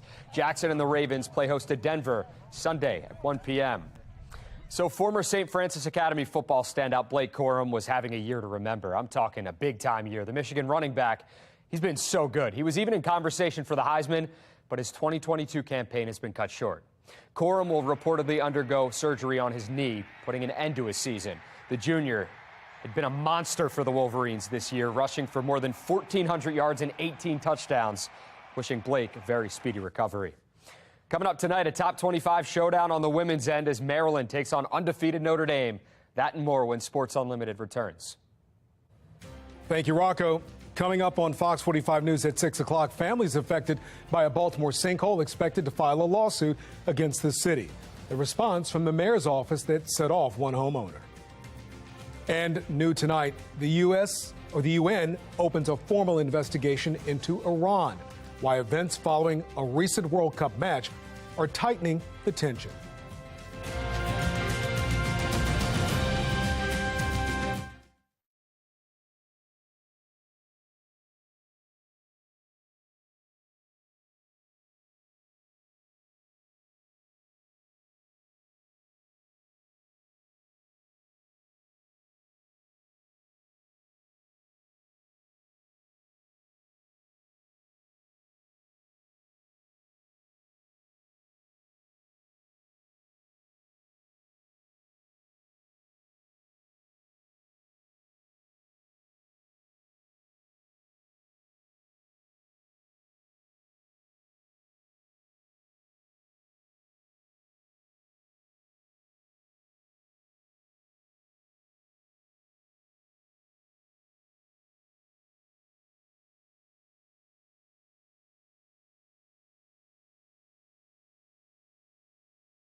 Mayor Brandon Scott speaks publicly on his decision to veto the Baltimore City Council's pension plan, why he's blaming the media for the debate surrounding term limits and pensions. After months of pushing for answers surrounding an East Baltimore sinkhole, residents hear from the mayor's office why they aren't offering any relief and what homeowners are planning next. Plus, a Fells Point pizza shop owner voices frustration over the city barring him from food sale after midnight. The city's response, plus the questions that response does not address. Live from WBFF in Baltimore, this is Fox 45 News at 6. As public servants, it's our duty to maintain public trust. After vetoing the city council's plan to reduce pension requirements for themselves, Baltimore Mayor Brandon Scott is talking about his decision. Good evening, everybody. I'm Mary Bubala. It is the first time the mayor is speaking out since rejecting the plan yesterday. Fox 45's Maxine Stryker has his response and a look at what's next. The council has not yet indicated whether or not they plan to try to override the mayor's veto, but the mayor doesn't think it will happen. He spent his time on the radio this morning, though, placing blame and pointing fingers at Fox 45. It was a pivotal decision from Mayor Brandon Scott. And I couldn't, in good conscience, sign that bill into law. It's my job to make a decision that is in the best interest of the city and the residents, period, which is why I decided to veto the bill. Vetoing the pension power grab fast-tracked by City Council President Nick Mosby. That's set to lower the number of years Baltimore City elected leaders must work to earn a pension from 12 to 8. As public servants, it's our duty to maintain public trust. Speaking for the first time on the issue on WBAL Radio's C4 and Brian Neiman show this morning, Scott said he planned to veto the bill prior to the City Ethics Board raising concerns. But the mayor also used his airtime to place blame. Long before a media mogul decided to get involved in term limits, I voted for term limits on the council twice. Scott speaking to the executive chairman of our parent company, Sinclair Broadcast Group, who financially supported the petition drive to get Question K on the ballot. Now set to go into effect in 2024, it institutes a 2-term limit for city officials. But the fact is, Question K was overwhelmingly approved by the voters, with 71.3% in favor of term limits. If we're talking about $500,000 and that impacted a vote that had 72% of it, well, Brian, don't you think don't you think that would have passed no matter what? Brian, right? Things don't get on the ballot without support behind them. That's what I think you have to understand. Other city leaders, including City Council President Nick Mosby. It's about Question K, right? So I want to be very clear about that. And Councilwoman Odette Ramos. I have to say, we wouldn't be in this mess if somebody hadn't put in Question K. Have also pointed fingers when talking about the motivation behind the pension bill. But again, it was the voters who ultimately opted for term limits. That's implying the voters are stupid. I think that that's not a good way to go. Political analyst John Deedy says the mayor should have been touting his decision, which many have praised. I think he could play this better by taking a victory lap on this, saying, I did this for the people. Since last week, we've asked you, should Mayor Brendan Scott veto the pension bill? And more than 1,000 people have voted. 97% said yes. He's probably more upset that the situation put him in a box where he had to deal with it. The city council would now need 10 votes to override the mayor's veto, which doesn't seem likely. Even the mayor is confident if they tried, they couldn't get the votes, considering only 8 city council members voted to approve the bill. I don't think so, and I hope not. Now, Councilman Eric Costello and Mark Conway, they both abstained from the vote originally. We reached back out to them today to see if they would continue to abstain if the council were to try to override the veto.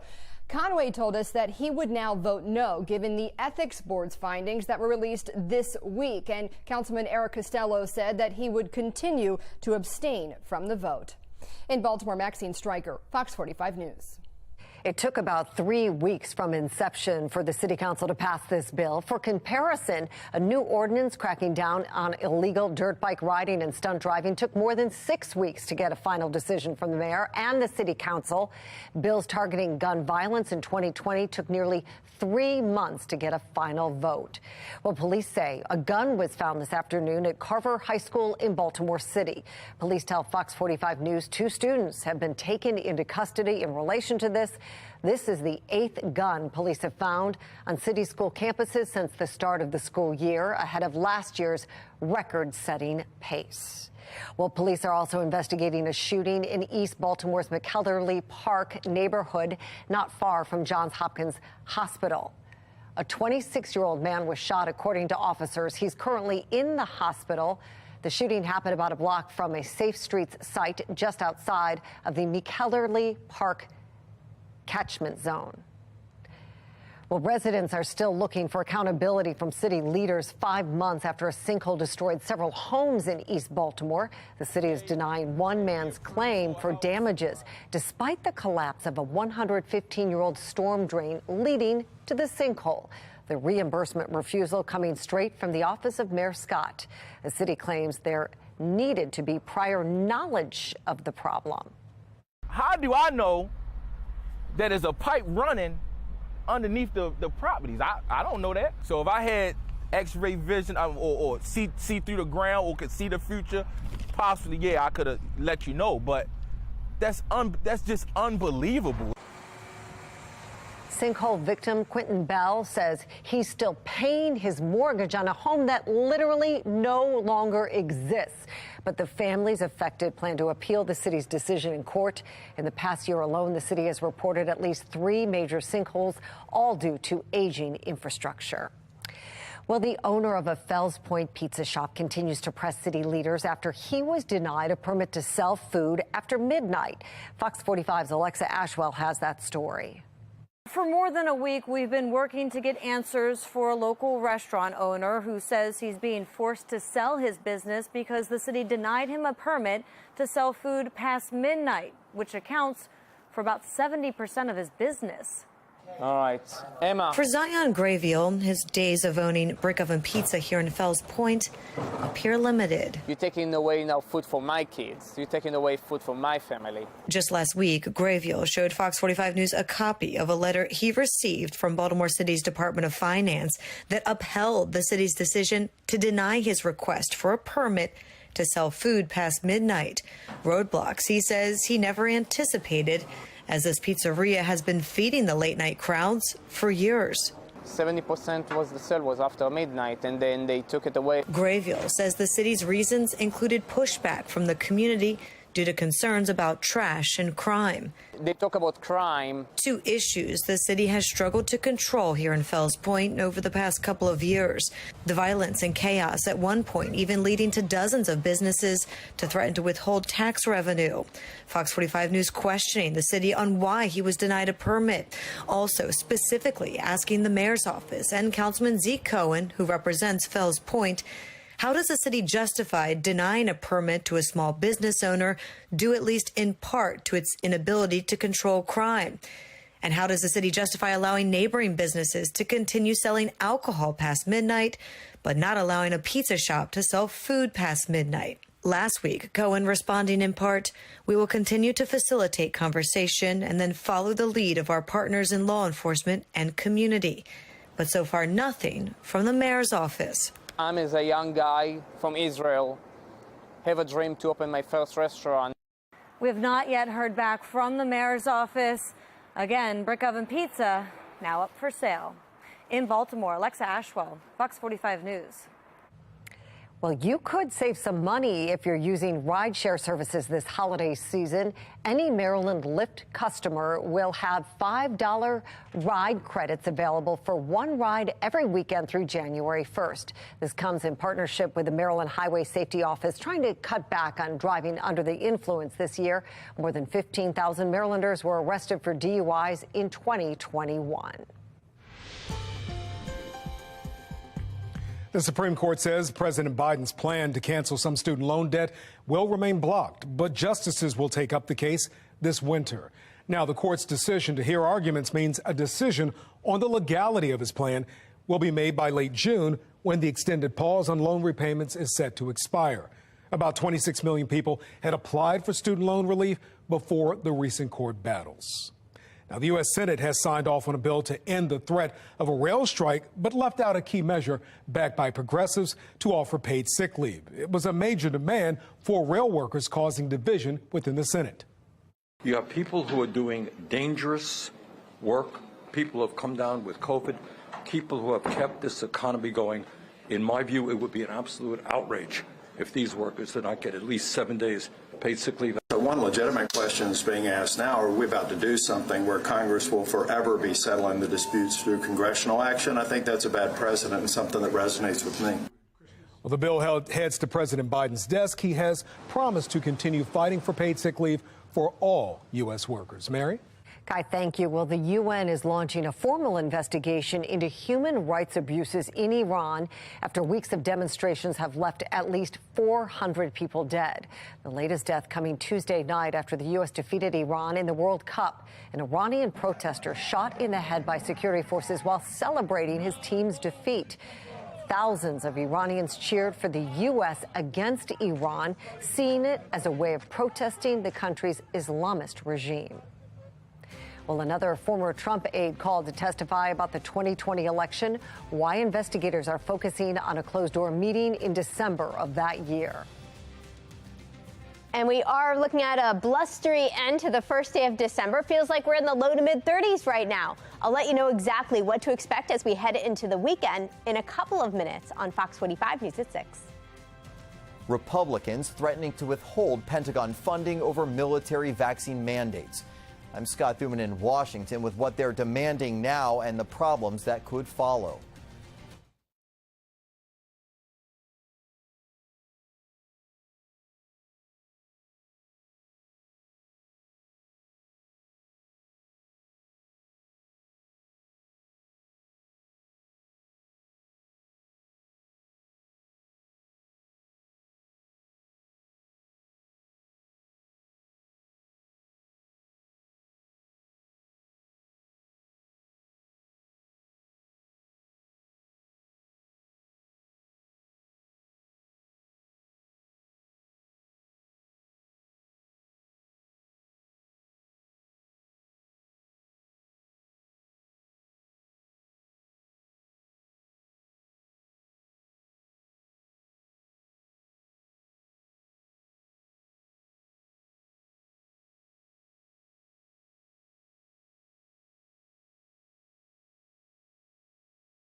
As time is running out to renew what's called the National Defense Authorization Act, Republicans are threatening to block the funding over vaccine mandates in the military. Chief Political Correspondent Scott Thuman explains. The U.S. military giving civilians COVID vaccines was common, but within the ranks, there was controversy, a requirement that they too receive the shots in order to serve. Republicans on Capitol Hill now demanding a vote to possibly remove the vaccine mandate, and if not, they threaten to delay the National Defense Authorization Act, essentially the Pentagon's yearly budget. At a time when the military is struggling to meet their targets for recruitment, the Biden administration is firing soldiers we invested in and trained. Army numbers were steady for President Biden's first 6 months, but then an almost 6% decline coincided with the vaccine mandate, the botched withdrawal from Afghanistan, and the war in Ukraine. Across all branches, the military seeing an almost 3% drop. A large group of us in the Department of Defense were devastated. Brandy King, a pilot and instructor in the U.S. Air Force Reserve, says she was involuntarily separated from her position when she refused to get the shot. It has had a direct consequence on recruiting. I also know for a fact that it's had a direct consequence on retaining talent. You have people that are senior and seasoned exiting the Department of Defense at a rapid rate. And you also have people that are not desiring to sign up to serve. On top of that, NBC News reporting more Americans than ever are disqualified for obesity, drug use, or criminal records, and only 9% of those eligible have any interest in joining. And why some call this Republican threat a dangerous stunt, possibly withholding critical finances at the wrong time and adding another stressor to an already stretched Pentagon. When we hear our colleagues speak on the floor, they're always saying how important the NDA is, but this is just another example of obstruction. In Washington, I'm Scott Thuman. Well, a judge is ordering former Trump security advisor Michael Flynn to testify before a grand jury next week surrounding a probe of the 2020 election. The grand jury is investigating efforts to overturn presidential election results in Georgia. Prosecutors are interested in hearing about a December 2020 meeting between Flynn and Trump in which Flynn allegedly suggested ways to overturn the election. A holiday tradition is here in Baltimore. This is a look at the Washington Monument in Mount Vernon ahead of a lighting ceremony tonight. The lights are expected to be turned on around 8 o'clock, but there's so much to do out there right now. There's food vendors and performers and just a festive feel and occasion. And Amy, the weather is holding out, but you got to bundle up. It's always cold for the lighting of the Washington Monument. It is always cold. I know it's only December 1st, but for some reason it always comes with a drop in temperatures. But yeah, at least it's dry out there tonight. They've got nice clear skies for that. Leading up to it at 8 o'clock, temperatures will be falling. So I am tracking temperatures dropping through the mid-30s tonight, eventually low 30s if you plan to hang out afterwards. So layers will be key tonight, all the winter accessories. I do want to point out where our next weather maker is coming from. It's actually producing a good amount of winter weather across parts of the west. That's what's going to head our way. Don't worry, it's not going to send us any of that winter weather, just a rainmaker for us as it arrives here over the weekend. Inner Harbor also looking beautiful tonight. That is already all lit up under clear skies. Clear and chilly, that's the story tonight. Upper 30s right now. It's going to stay dry through tomorrow. Tomorrow will end up in the low 50s, and then the rain is back on Saturday along with some milder temperatures. Drier and colder again by the end of the weekend on Sunday. Right now, we're just tracking high pressure. That's what's going to be passing through as we head over the next 24 hours. But here comes that next storm system. It's a cold front pushing in from the west, much like what we saw yesterday. We start off with steady rain during the morning hours on Saturday. We see some clearing during the afternoon with the passage of that front, but then we get a skinny line of showers rushing through behind it. And that's what brings in the colder air for the second half of the weekend on Sunday, also drying us out. So if you have any holiday things to do outside this weekend, I'd say your best bet Friday or Sunday, because we've got that rain chance on Saturday. At least Saturday is mild. You might be able to squeeze in some outdoor time Saturday afternoon with highs close to 60, but by Sunday you're going to want to bundle up with temperatures back in the mid 40s. And if you are headed out to the Ravens game on Sunday, also layer up because it's going to be a chilly one. Temperatures will be in the low to mid 40s throughout the game with a nice mix of sun and clouds. Now, taking a look ahead, we are tracking some temperature ups and downs for next week, but also some more rain chances. So in just a couple of minutes, I'll let you know exactly when to expect more showers in the week ahead in your exclusive 10-day forecast. Mary? Weather Window, presented by the National Weather Desk. We start at the beach, where strong winds and cold air created these frozen sand sculptures in Michigan City, Indiana. Unusual sand sculptures often appear on the beaches of Lake Michigan, but only last until the temperatures warm up. From the beach to the mountains and lots of snow near Crater Lake in Oregon. Up to 2 feet of snow was expected to fall by this afternoon. Want to see your weather photos and videos on TV? Click Chime In on this station's website to share.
It is officially December, a season of giving for so many, but it is a very difficult time for survivors of the Uvalde mass shooting. And one group is making sure those children have their Christmas wishes fulfilled.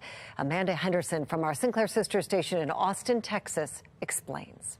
The holidays are a time for giving, a phrase that's taken on a whole new meaning this year for Tara Wysick. It becomes deeply personal as you talk to these families and you get to know them. Wysick first connected with the families of Robb Elementary survivors when some were at a march in Washington, D.C. over the summer. These kids, they're just learning their new normal, basically, but we wanted to do something. The holidays are no doubt going to be a difficult time for many in Uvalde this year. That includes the survivors of Classroom 112 in Robb Elementary. So Tara and her group decided they wanted to make this holiday a special one. Tara and her team at Luna Liaisons decided to help fulfill their Christmas wish list. All of them had something on there for their families. Take Jaden Canizales' request, for example. This year for Christmas, I would like to go to a Lakers game in the VIP section to meet my favorite player, LeBron James. I would also like cameras to feel safe around the house. Jaden's mother says it's a far cry from previous requests. I mean, last year was just, nothing but about toys. It's been tough, very tough. I do take it day by day. Oscar and Jessica Arona have adopted a similar motto. Their son Noah also survived the Robb Elementary mass shooting. Not that we can say, okay, he's doing, he's going to do better in 5 months, 6 months, or, a year. We just take it day by day. They went through a very traumatic experience, and I think sometimes people forget that. One of Noah's biggest wishes has already been fulfilled by meeting his favorite NFL players. The smile on his face as he was meeting these people that we cheer on every Sunday was, it's not something we see every day from him. Thank you, Miss Tara, for all the things that you've done and making everything happen. Noah's bringing tears to my eyes. How sweet. If you'd like to donate, a link to a full list of the students' Christmas wishes will be available at foxbaltimore.com/newslinks. And now let's take a look ahead at your 10-day forecast. We are tracking warming temperatures actually as we get into the weekend. We're back up to 60 briefly on Saturday, but rain chances also increase. We are tracking some scattered showers Saturday morning, lingering through the afternoon. But after that, a quick cool down. Temperatures drop into the more seasonable mid-40s on Sunday. It's going to feel much colder. Early next week, the 50s are back along with more rain chances. Another weather maker will stream through starting late Monday, lasting actually Tuesday into Wednesday. After that, another drop in temperatures. Actually, some of the coldest temperatures we've seen this season, with temperatures settling into the low 40s all the way through the following weekend. Mary? Amy, thank you. The big match now only 2 days away. Team USA takes on the Netherlands this Saturday in the FIFA World Cup round of 16. Coverage begins this Saturday at 9 a.m. Kickoff is at 10. Watch all the action right here on Fox 45.